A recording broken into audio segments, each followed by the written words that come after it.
Mickey, you said last week that your mantra for this whole tournament was just to get to London.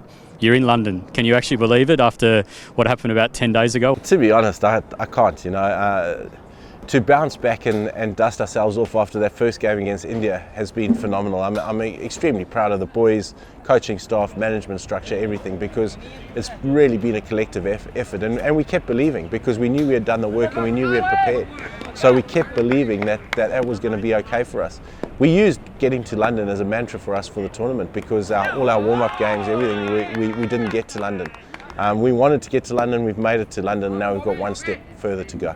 The first India game, the night after and the days in between the South African game, just how low was the group, particularly the night after? How hard was it to pick them up again? It was unbelievably hard. It really was a tough time. There was a lot of soul searching done, and you can imagine the magnitude of it. Pakistan, India, there was a lot of flak flying around. The boys were taking a lot of heat, or all of us were, and rightly so, because it was a very poor performance by us. But we knew we had prepared properly. We knew we had done everything that we possibly could in our preparation to be far better than that.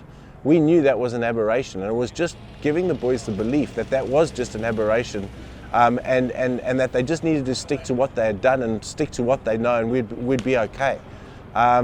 But making them believe that was the tough part, and credit to the guys. They stuck to it and came out unbelievably against South Africa, scrapped hard against Sri Lanka, and we were outstanding, I thought, against England. But obviously India's top order's done pretty much all the work for them so far in the tournament. Are you going to really try to attack the top order early in order to expose the middle order that hasn't had much cricket in the last couple of weeks? We have to. We've got no option. We've got to try and make that new ball really work for us. We've got to try and get into them. That middle order, as you say, haven't had massive hits. They haven't batted much under pressure of late. So we've got to try and put them under extreme pressure, particularly by knocking that top order over. And if we can do that, we've got a real chance of getting to their underbelly. As you said before, no one's given you a chance pretty much since that India game to win any of your matches, and probably again here for the final. Do you approach it with a nothing to lose attitude, even though it's such a big occasion? Yeah, and that's exactly right. I said to the boys again the other day, the last thing we want is to sit back at the hotel after the game and go, that was a lost opportunity. The last thing we want to do is now just sit in the changing room at the end of the game and go, oh, you know what, we did really well to get to the final. What we want is we've got an opportunity now to win it. It doesn't come around that often in world events.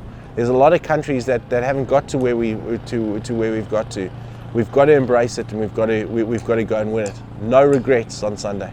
Just finally, do you get a sense of what this means to the people back home? Do you get a sense of all the support and the millions of people who are behind you? Oh yes, yeah, no, we do.